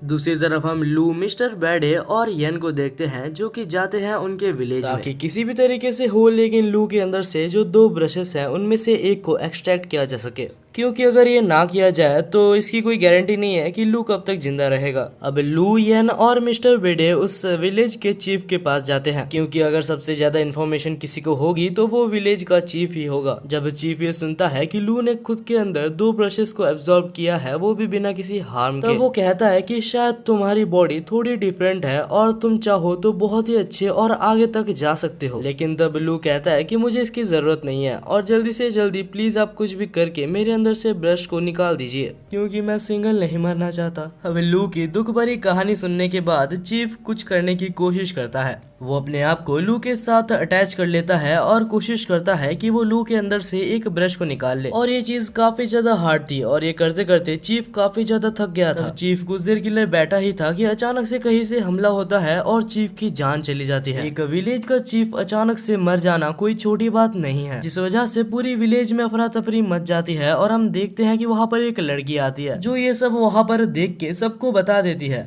लू और मास्टर बेडे काफी ज्यादा मुसीबत में थे, क्योंकि सब समझेंगे कि उन दोनों ने ही चीफ को मारा है, जिस वजह से वो लोग एक सीक्रेट जगह पर भागते हैं। वो दोनों एक टेम्पल के पास आते हैं जिसके साइड में से एक रास्ता निकलता है एक लाइब्रेरी का। मास्टर बेडे कहते हैं कि इस लाइब्रेरी के बारे में किसी को भी शायद नहीं पता, तो यहाँ पर रहना भी के लिए सबसे हमारे लिए सेफेस्ट होगा। लेकिन ये लाइब्रेरी कोई नॉर्मल लाइब्रेरी नहीं है, यहाँ से निकलने के लिए हमें बहुत सारी मेहनत करनी होगी, और अब हम यहाँ पर आ चुके हैं तो हम वापस नहीं जा सकते, क्योंकि अगर हम गए तो हम मारे जाएंगे। अब जैसे ही वो लोग लाइब्रेरी में आगे बढ़ते हैं तो वहाँ पर एक बहुत ही अजीब सी हैंडराइटिंग में कुछ लिखी हुई थी, और हम देखते हैं कि साथ ही में वहाँ पर बीच में बहुत सारे ब्रशेस भी रखे हुए थे। अचानक ही उन ब्रशेस को लू और मिस्टर बैडे के प्रेजेंस महसूस हो जाते हैं, जिस वजह से वो लोग एक्टिवेट हो जाते हैं और अभी इनमें से कुछ ब्रशेस मॉन्स्टर के फॉर्म ले चुके थे। तब हमें बताया जाता है कि ये मॉन्स्टर्स ब्रश पपेटियर्स है जिनको सिर्फ साउंड सुनाई देता है, इनको दिखाई नहीं देता। तब लू इसी चीज का फायदा उठा के वहाँ पर मौजूद सारे ब्रश पपेटियर्स को मार डालता है। लू की फाइटिंग स्किल्स देख के मास्टर बैडी काफी ज्यादा इम्प्रेस हुआ था। इसके बाद ही वो लोग वहाँ पर मौजूद सारे सिंबल्स को देखने लगते हैं और हमारा जीनियस टकला यानी कि मास्टर बैडी ये निकाल लेता है कि कहाँ पर एग्जिट हो सकता है। वो लोग एग्जिट के पास जाते हैं लेकिन वहाँ पर कोई भी डोर नहीं था। लू को बहुत ही ज्यादा टेंशन हो रहा था कि उनको यहाँ से निकलना ही होगा, जिस वजह से वो गधा अपना दिमाग को यूज नहीं करता और अपने मैजिक पावर को समन करके उस गेट को ही तोड़ देता है। और उसके बाद मास्टर बैडी को कहता है कि जब मैं स्ट्रेस में रहता हूँ तो ऐसा ही होता है। बाकी दूसरी तरफ मास्टर बैडी काफी ज्यादा टेंशन में थे क्योंकि उन्हें नहीं पता कि आखिर चीफ कैसे मारे गए। और हमें यहाँ पर एक बहुत ही ज्यादा शॉकिंग चीज बताई जाती है। आखिरकार चीफ मास्टर बैडी के खुद के फादर थे। अब दोनों ही अलग अलग हो जाते हैं और हम देखते हैं कि लू फाइनली येन को खोज लेता है। रात हो चुकी थी लेकिन लू सो नहीं पा रहा था। उसे क्या पता कि अगर वो आज रात सो जाए तो कल सुबह वो उठे या ना उठे। तब वो अपने नए ब्रश को समन करता है और उससे पूछता है कि आखिर मैं तुमको अलग कैसे करूं। लेकिन ब्रश वापस उसको एक खाली पेज दे देता है, यानी कि लू की तरह लू का ब्रश भी बिल्कुल ही गधा है। यहाँ में एक और शॉकिंग चीज पता चलती है। लू का जो सेकंड ब्रश है यानी कि ये येलो वाला ब्रश, लू जब जब इसका इस्तेमाल करेगा तब तक लू की लाइफ धीरे धीरे खत्म होते जाएगी। तब लू सोचता है कि क्या उसे रॉन्ग की हेल्प लेनी चाहिए, लेकिन तभी वहाँ पर येन कहता है कि लड़कियां सिर्फ तुम्हें स्लो कर देगी, चिंता मत करो, मैं जू और मिस्टर बैडे तुम्हारे साथ ही हैं। तब लू कहता है कि मास्टर बैडे ने चीफ की डेथ के बारे में जू को बताने से मना किया है, क्योंकि अगर जू को पता लगा कि चीफ मर चुका है तो वो जरूर उस विलेज में वापस भागने की कोशिश करेगा। तो वो लोग एक बहाना बनाते हैं और सो ही जाते हैं। तब हमें दिखाया जाता है कुछ अननोन पर्सन्स बाहर से लू और येन को देख रहे थे और उनके साथ ही वहाँ पर एक किंग भी बैठा हुआ था। और तब वो कहता है कि चीफ के मरने के पीछे सिर्फ और सिर्फ लू का हाथ है। अगली सुबह हम देखते हैं कि हमारे बंदे एक टेम्पल पर जाते हैं। उस टेम्पल पे एक बहुत ही ओल्ड मॉन्क रहता था जिसका नाम जोंग था। वो कुछ काम करने जा ही रहे थे लेकिन मानो क्या हुआ होगा, उनके ऊपर फिर से किसी ने अटैक कर दिया था। तभी हमें वहाँ पर मौजूद अटैकर को दिखाया जाता है जिसका नाम शिव था। लू को तो अभी इन सब अटैक्स की आदत पड़ चुकी है। दूसरी तरफ हमें एक और अटैकर दिखाया जाता है जो कि काले कोट में था और इस बंदे ने अपने मैजिक को येन के ऊपर अप्लाई किया था, जिससे येन इसके खुद के ही एक डायमेंशन में आ गया था जहाँ पर कोई भी पर्सन एग्जिस्ट नहीं करता, सिर्फ ब्रशेस एग्जिस्ट करते हैं। तब वो बंदा कहता है कि ये मेरा डायमेंशन है और यहाँ से निकलने का बस एक ही तरीका है, कुछ भी करके मेरे मुंह से लू का नाम बुलवाओ और तुम यहाँ से आजाद हो जाओगे। येन यहाँ पर बिल्कुल ही बुरी तरीके से फंस चुका है। अब येन को अपनी राइमिंग स्किल्स तो दिखानी ही होगी। दूसरी तरफ हम लू को देखते हैं जो कि अपनी जान बचा के भाग रहा था, लेकिन तब अटैकर शिव उसके ऊपर हमला करती है और कहती है कि हमारे चीफ को मार के तुम ऐसे नहीं भाग सकते। तब लू खुद को प्रोटेक्ट करने के लिए अपनी पावर से एक स्वॉर्ड को समन करता है, लेकिन अनफॉर्चुनेटली वो स्वॉर्ड काफी ज्यादा वीक था। लू तब अपनी पावर्स को फिर से समन करने की कोशिश करता है लेकिन वो भी काम नहीं करता। लू अभी अटैकर शिव से काफी ज्यादा बुरा पिट रहा था, लेकिन तब अटैकर शिव सामने आती है और कहती है कि चिंता मत करो, तुम सिर्फ अकेले नहीं पिट रहे, तुम्हारे दोस्त तुमसे भी ज्यादा बुरा पिट रहे हैं। हमें दिखाया जाता है कि येन अभी भी उसी के वश में होता है, जहां दूसरी तरफ जू को किंग मिल के मार रहा था। अब प्रेजेंट में अटैकर शिव लू को मारने ही वाली थी, लेकिन तब लू स्माइल करता है और वहां पर धुआं धुआं करके वहां से बच जाता है। बाद में वो एक ड्रैगन समन करके लड़ने की कोशिश करता है लेकिन लड़ नहीं पाता। लू सोच रहा था कि आखिर इस लड़की के पास कैसा ब्रश है। दूसरी तरफ हमें येन को दिखाया जाता है जो कि अभी भी उसी जगह पर फंसा हुआ था, लेकिन तब वो दिमाग लगाता है और कहता है कि मेरे पास अपने कोई पोएम्स है ही नहीं जिससे मैं राइम करूं। तब सामने खड़ा अटैकर काफी ज्यादा गुस्सा हो जाता है और कहता है तुम्हें एक कला को इज्जत देनी नहीं आती, तुम एक ब्रश पेन के हकदार नहीं हो। और यही सेम चीज येन का प्लान भी था। येन का प्लान था कि वो धीरे धीरे उसको भड़का दे जिससे कि ये बैरियर कमजोर होने लगे, और होता भी ऐसा ही है क्योंकि कुछ देर बाद ही वो बैरियर इतना ज्यादा कमजोर हो जाता है कि येन उसको आराम से तोड़ देता है। येन बाहर आके जब लू की तरफ देखता है तो लू की हालत बहुत ही ज्यादा बुरी थी। मतलब वो लड़ तो नहीं पा रहा था लेकिन मरा भी नहीं था। और तभी उन दोनों की फाइट बीच में इंटरप्ट होती है क्योंकि वहाँ पर एक बहुत ही बड़ा तूफान आता है और हमें दिखाया जाता है कि कहीं से वहाँ पर एक बहुत ही बड़ा ह्यूज क्रिएचर अपीयर हो जाता है जो कि श्योरली काफी ज्यादा पावरफुल था, लेकिन क्योंकि वो इतना ज्यादा बड़ा था तो उसे हिलने में बहुत ज्यादा दिक्कत आ रही थी। देख के ऐसा लग रहा था कि वो मॉन्स्टर अटैकर शिव के ऊपर हमला करना चाहता है, लेकिन लू के अंदर का जो प्यूपिल ब्रश यानी कि वो येलो ब्रश था वो खुद ब खुद मूव करता है और अटैकर शिव को उस मॉन्स्टर से बचा लेता है। हालांकि शिव को लग रहा था कि लू उसके साथ कुछ करने की कोशिश कर रहा है और इसके बाद ही शिव वहाँ पर बहुत ज्यादा इमोशनल होकर रोने लगती है, लेकिन लू को समझ नहीं आता कि आखिर ये सब क्या हो रहा है। लेकिन तब लू को इतना समझ आ ही जाता है कि यह नया ब्रश शिव को बचाना चाहता है। तब लू के दोस्त अपनी जान को खतरे में डाल के उस मॉन्स्टर का ध्यान को डाइवर्ट करते हैं और अटैकर्स वहां से भाग जाते हैं ये सोच के कि बाद में वो लू से बदला लेंगे। हालांकि ये चौंका देने वाली बात थी कि मॉन्स्टर के पास लॉन्ग रेंज डिस्टेंस अटैक्स भी हैं। हालांकि लू के बनाए हुए मैजिक बैरियर से वो अभी तक बचा हुआ है। येन कहता है कि मेरे को भी सिखा दो कि आखिर एक ब्रश की मदद से बैरियर कैसे बनाते हैं, लेकिन अनफॉर्चुनेटली लू को कोई आइडिया ही नहीं था क्योंकि उसकी प्यूपल ब्रश यानी कि वो येलो वाली ब्रश ये सब खुद ही कर रही थी। मॉन्स्टर से बचने के लिए वो लोग भाग रहे थे, लेकिन भागते भागते वो लोग फिर से मॉन्स्टर के पास आ जाते हैं।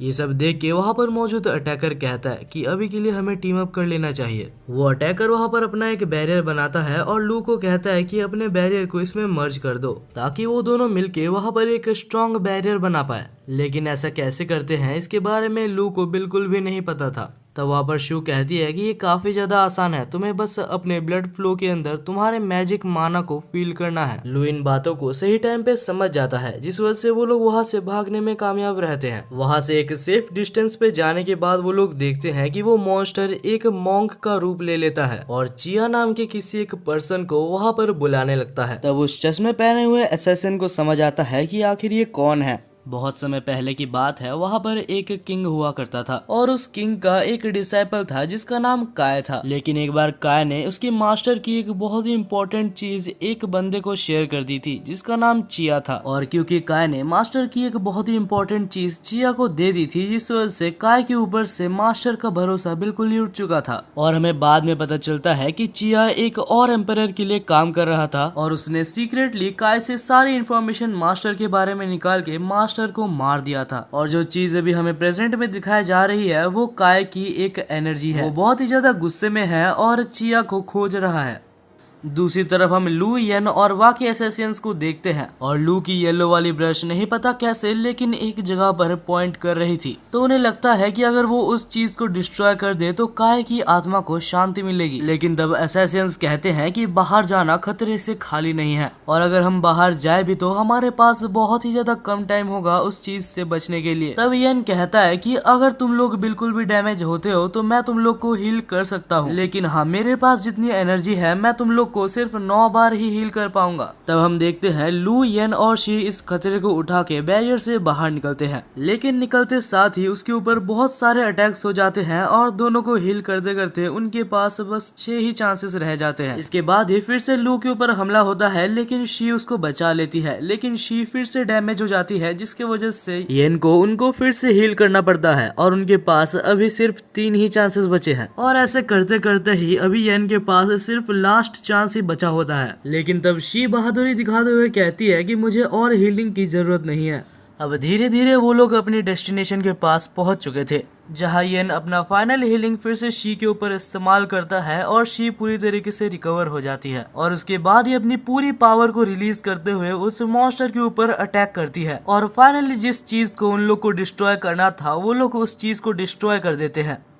वो लोग बहुत ही दूर जाके गिरते हैं, लेकिन तभी अलग सीन में हमें दिखाया जाता है कि वो मॉन्स्टर अभी तक मरा नहीं था। वो बहुत सारे फॉर्म्स बनाकर उनकी एनर्जी को पानी के अंदर भेज रहा था। तब हम देखते हैं कि वो घोस्ट एक ब्रश का रूप ले लेता है, लेकिन सब लोग तब चौंक जाते हैं जब वो लोग देखते हैं कि लू का ब्लू ब्रश जाके उस ब्रश से बात करने लगता है और इवेंचुअली हमें पता चलता है कि ये ब्रश भी 7 ड्यूक्स में से एक ब्रश है। दूसरी तरफ हम उस घोस्ट को देखते हैं जो कि रो रहा था और उसके बाद फाइनली वो कहता है कि अभी मैं अच्छे से जा सकता हूँ और उसके बाद ही वो वहाँ से गायब हो जाता है।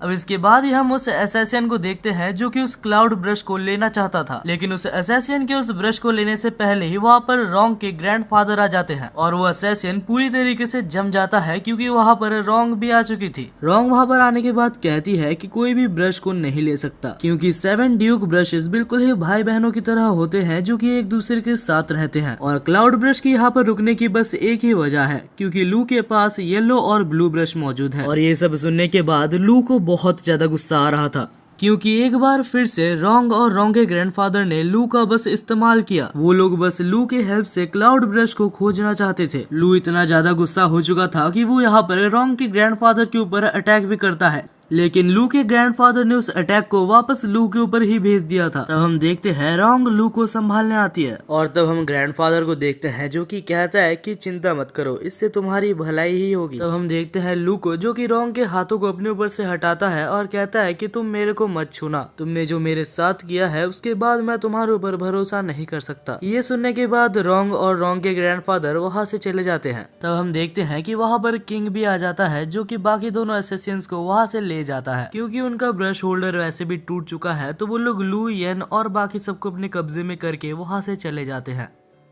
बाद में हमें किंग और बाकी असैसिन्स को बैठा हुआ दिखाया जाता है जहां पर असैसिन शी कहती है कि हम पहले लू और येन की जांच करना चाहते हैं ताकि हमें पता चले कि आखिर हमारे चीफ कैसे मारे गए। वहां पर तो किंग हाँ बोल देता है, लेकिन बाद में किंग बहुत ज्यादा टेंशन में होता है क्योंकि आखिरकार किंग ने ही तो उनके चीफ को दूर से मारा था ताकि लू और येन और साथ ही में मास्टर बैड के ऊपर वो इल्जाम लग जाए और उनको पकड़ना आसान हो जाए। तब किंग डिसाइड करता है कि सबसे पहले जाके वो लू और येन को मार डाले जिससे कि कोई भी सीक्रेट बाहर ही ना आए। लेकिन जैसे ही वो लोग वहां पर पहुंचते हैं तो किंग ये देख के शॉक हो जाता है कि शी वहां पर पहले से थी और उसने लू को जान से मार दिया था। और इसके बाद वो कहती है कि मैं बस अपने चीफ के मारे जाने का इनसे बदला ले रही थी क्योंकि इनके पास से मेरे को ये चीज मिली। उस चीज को देखने के बाद किंग कहता है कि हाँ यही तो चीफ है। लेकिन तब शी पूछती है कि आखिर तुम्हें कैसे पता कि ये चीफ है क्योंकि इससे पहले तुमने चीफ को कभी भी नहीं देखा। लेकिन तब वो एक झूठ बोलता है और कहता है कि आईडी में पहले से चीफ का नाम लिखा हुआ था, लेकिन असल में वहाँ पर चीफ का नाम था ही नहीं, वो असल में येन का आईडी पास था। अनफॉर्चुनेटली एक के बाद एक किंग का झूठ पकड़ा जा रहा था और इसके बाद ही ये रिवील होता है कि लू और येन मारे नहीं गए थे, वो लोग बस शी का साथ दे रहे थे ताकि वो लोग मिलके किंग का झूठ को सामने ला सके। तभी वहाँ पर एक बूढ़ा आदमी आता है जिसका नाम फे था और वो कहता है कि तुम्हें बहुत कुछ एक्सप्लेन करना बाकी है। किंग तब वहाँ पर उनके ऊपर अटैक करने की कोशिश करता है, लेकिन तब फे नाम का वो बंदा किंग को नॉकआउट कर देता है और इसके बाद ही किंग को वहाँ पर टांग दिया जाता है। और तब फे अपनी एक एबिलिटी का यूज करता है जिससे कि वो किंग के ब्रश को टेम्पररी वहाँ से बाहर निकलता है और इस तरीके से वो किंग से सब कुछ सच सच उगलवा सकता है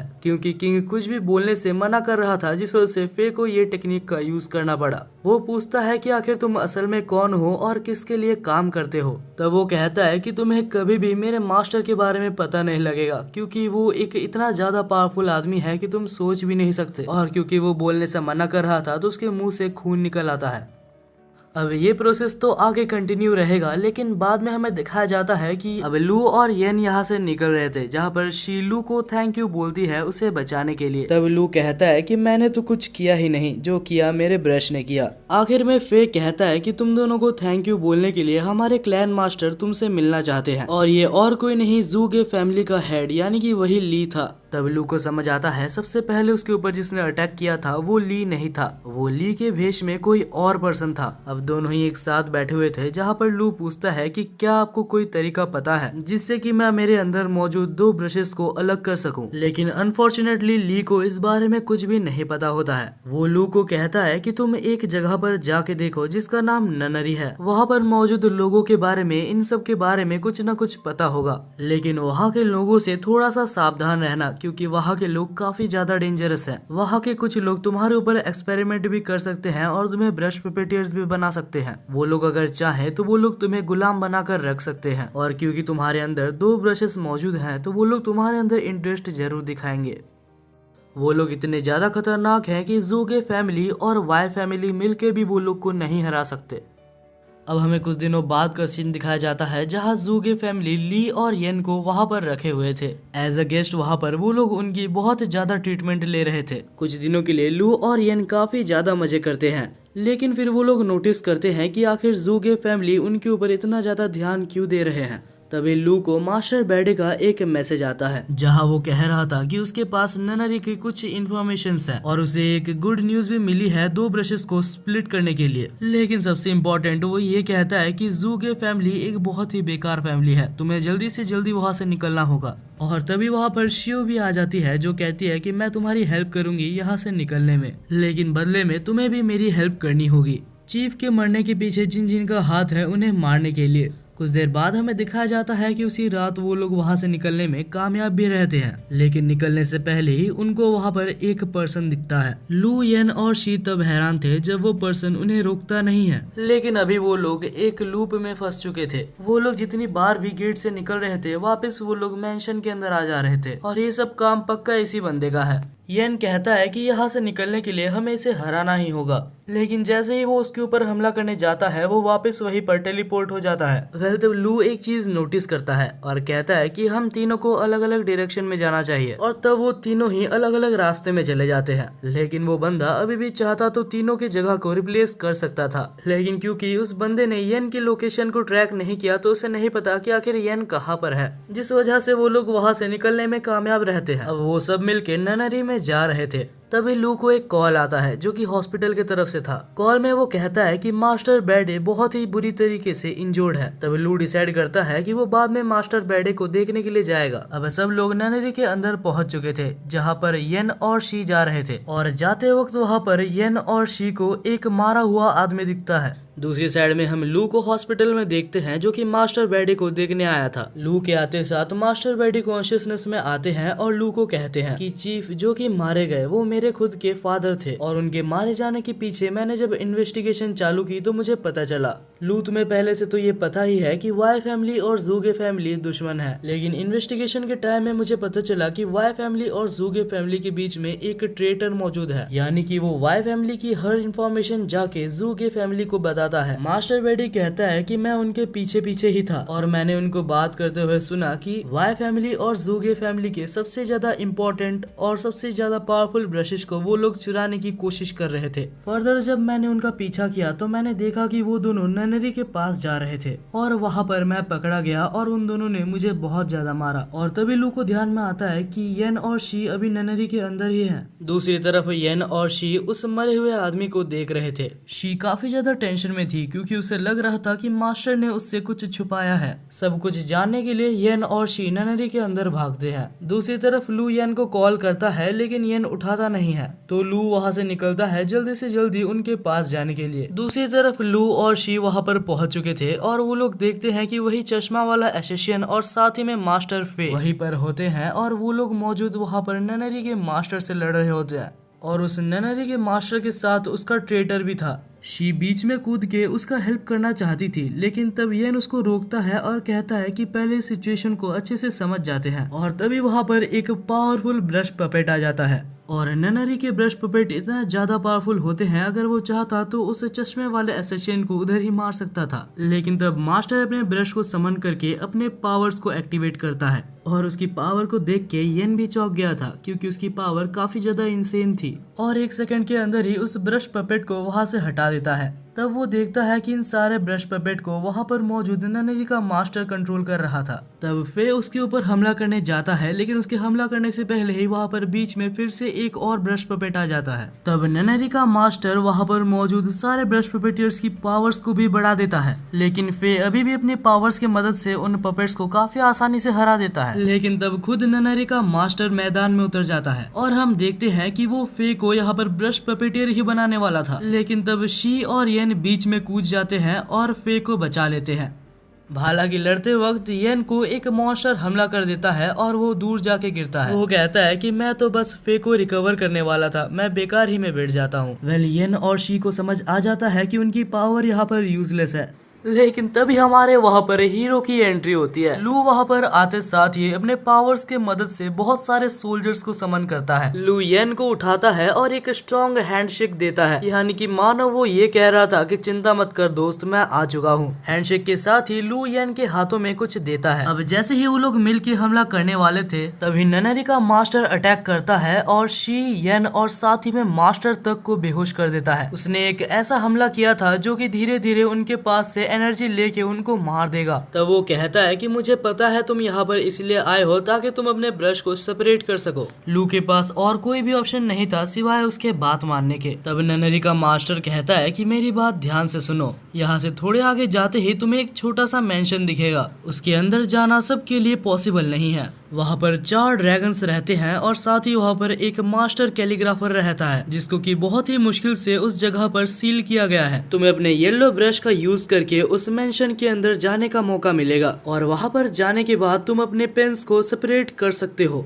तब लू भी मान जाता है और अपनी ब्रश की मदद से उस जगह के अंदर चले जाता है। वैसे वो जगह अंदर से बिल्कुल ही अलग और बहुत ही ज्यादा सुंदर थी। बाहर हम ननरी के मास्टर को देखते हैं जो कि कहता है कि इसके अंदर जो भी गया है वो मरा हुआ ही वापस आया है। लू जब वहाँ पर सेक्रीफाइस हो जाएगा तो यहाँ जाने का रास्ता खुल जाएगा और साथ ही साथ हमें लू के ब्रशेस भी मिल जाएंगे।